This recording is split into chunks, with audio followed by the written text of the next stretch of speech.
Selamat malam kok. Malam. Perkenalkan nama saya Franz dari Universitas Mikroskill mahasiswa semester 6. Ya.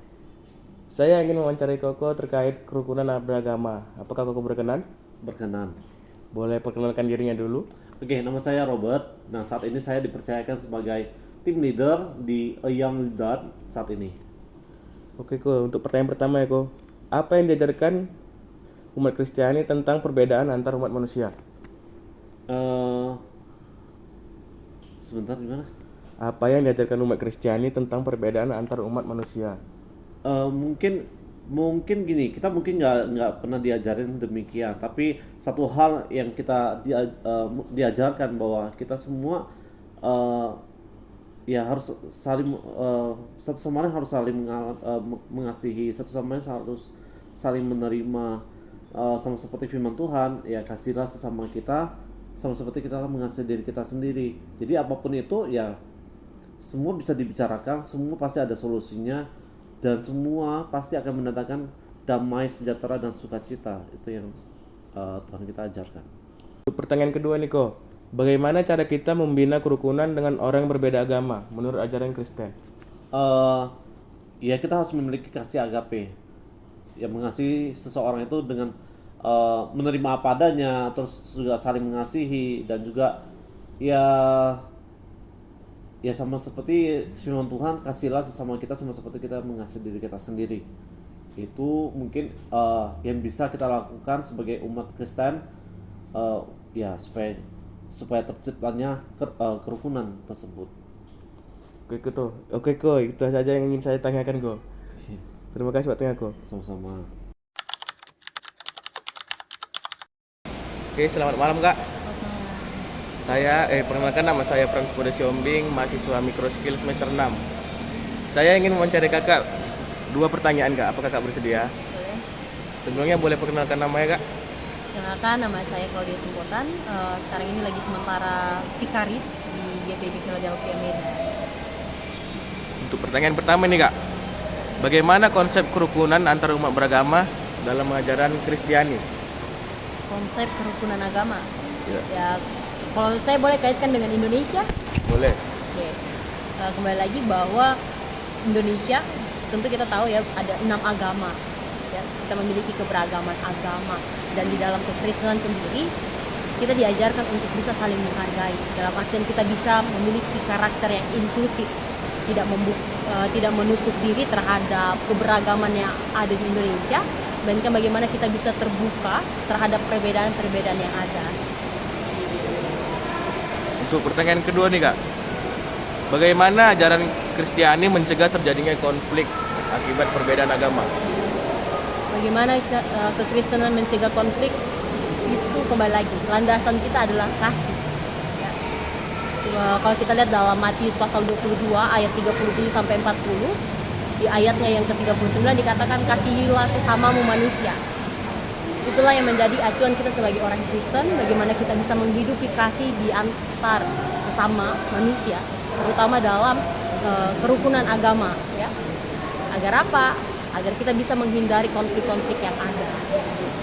Oke Kak, itu saja yang ingin saya pertanyakan. Terima kasih waktunya Kak. Terima kasih.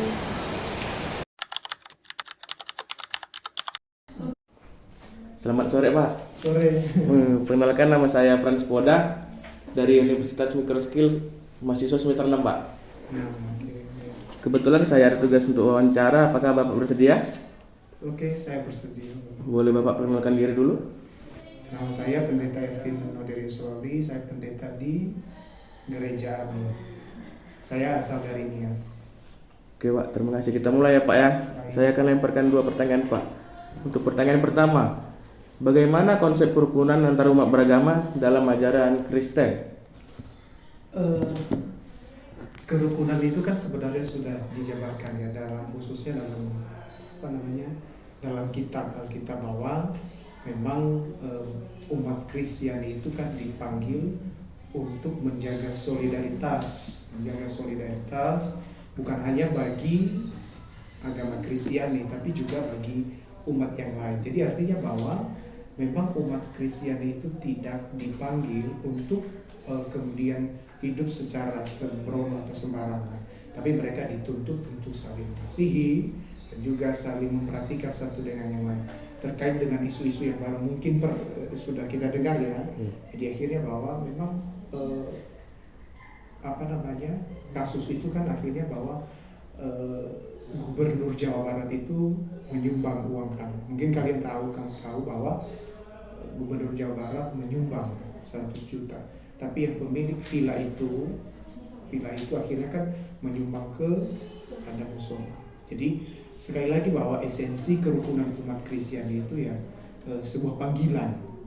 Ya, sebuah panggilan yang harus dihidupi. Itu bukan pilihan saya mau atau tidaknya, tapi memang umat Kristiani dipanggil untuk ya menjaga kerukunan, mengasihi sesama ya.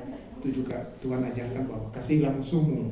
Jadi itu juga esensi bahwa ya kita berpartisipasi dalam menjaga kerukunan itu. Kira-kira demikian. Oke Pak, lanjut Pak ya. Pertanyaan kedua, bagaimana ajaran Kristen mencegah terjadinya konflik karena perbedaan agama? Iya, berkaitan dengan hal itu tanggapan ya, orang Kristen itu harus menanggapi. Sekali lagi bahwa orang Kristiani itu tidak dipanggil untuk membalas kejahatan dengan kejahatan, tapi orang Kristiani itu dipanggil untuk kemudian menanggapi dengan positif. Misalnya ya kerusuhan yang terjadi. Ya, sekali lagi kasus yang kita tahu di Bogor itu, di Sukabumi kalau nggak salah, ya mereka menanggapi sesuai dengan porsinya, artinya ya sesuai dengan hukum negara yang berlaku. Jadi orang Kristiani itu menanggapi segala konflik yang terjadi sesuai dengan tatanan hukum yang berlaku khususnya di negara kita, sehingga itu tersistematis, tertata begitu maksudnya, sehingga tindakan-tindakan yang membabi buta, tindakan-tindakan yang kriminalitas itu tidak terjadi. Dan juga terlebih adalah ajaran kita bahwa sekali lagi orang Kristen itu harus bijak dalam menanggapi segala sesuatu, tidak membabi buta begitu. Jadi harus mematuhi segala peraturan yang ada, menanggapi konflik-konflik itu. Ya. Oke Pak, cukup ya. Pak. Oke. Itu saja yang saya tanya. Terima kasih ya Pak. Terima kasih.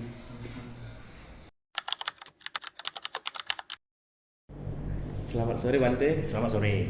Perkenalkan, nama saya Frans Pore Siombing. Saya ingin mewawancari Bante. Apakah Bante bersedia? Oke, boleh. Boleh perkenalkan dulu? Ya, nama Bante Cira kamu. Saya akan melemparkan 2 pertanyaan Bante. Boleh. Untuk pertanyaan pertama, bagaimana ajaran Buddha mencegah terjadinya konflik karena perbedaan agama? Oh, jalan.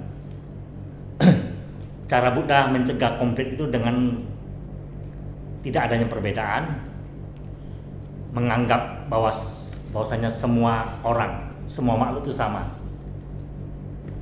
Kalau kita melihat kita lebih baik daripada orang lain, kita lebih benar daripada orang lain, itu berarti kan ada ego. Dengan ego itu kita merasa kita paling benar, itulah yang bisa memunculkan konflik, perpecahan. Jadi kita harus saling menghormati, menghargai, biarpun apa suku, perbedaan dan agamanya. Dengan kita Islam memunculkan ego kita mau menang sendiri, merasa kita paling benar, paling pintar, itu yang bisa menyebabkan perpecahan. Dengan kita istilahnya menyampingkan istilahnya apa yang kita yakini benar itu, kita tidak boleh memaksakan kehendak kita terhadap orang lain. Kan banyak contoh-contoh memaksakan kehendak terhadap orang lain terjadi perpecahan, terutama keserakahan, kebencian. Kalau ada itu pasti pecah, pasti perbedaan itu selalu muncul. Jadi kita harus menekan rasa benci kita terhadap orang lain atau makhluk lain. Kita harus bisa melihat ke dalam diri kita sendiri. Karena dengan melihat ke dalam diri kita sendiri, kita bisa mencegah munculnya istilahnya sentimen, kebencian, pikiran-pikiran yang nggak benar. Kalau kita melihat keluar, kita menganggap kita paling benar, orang paling salah. Apa yang kita yakini benar kan belum tentu orang lain yakini benar. Begitu juga sebaliknya. Ya, itu kira-kira. Oke, untuk pertanyaan selanjutnya Bante, bagaimana cara kita membina kerukunan dengan orang yang berbeda agama menurut ajaran Buddha? Oh, cara membina supaya perbedaan bisa rukun, bisa damai gitu kan. Iya. Ada dengan yang tadi Bante udah utarakan, saling menghargai, saling bisa menghargai, memahami dan menerima apapun kelebihan dan kekurangan seseorang, ya kan? Kita tidak menimbulkan ego kita, rasa paling pintar, paling benar. Nah, dengan begitu itulah yang bisa membuat tadi apa pertanyaannya? Membina. Membina. Kita mengajarkan, kita mengarahkan bahwasanya dengan kebencian akan memecah belahkan ya antar kelompok, antar keluarga. Kita arahkan yang benar, yang nggak benar kita arahkan yang nggak benar, yang benar kita tingkatkan. Kalau di dalam agama Buddha kan ada Pancasila Buddhis. Yang pertama, kita tidak menyakiti makhluk lain. Yang kedua, kita tidak mengambil barang yang tidak diberikan. Yang ketiga kita tidak berbuat asusila. Yang keempat, kita tidak berkata yang tidak benar atau berucap yang tidak benar. Yang kelima, kita tidak mengkonsumsi minuman atau obat-obatan yang bisa menyebabkan kita lemah kesadaran kita. Nah, kita mengarahkan itu. Dengan itulah kita baru bisa membina. Nah, makanya penting kenapa di dalam agama Buddha itu dari kecil kita menganjurkan supaya bisa kebiara. Dengan kebiara bisa menanamkan nilai-nilai moralitas, etika. Nah, ya begitulah kira-kira. Oke, cukup itu saja yang ingin saya tanyakan. Terima kasih.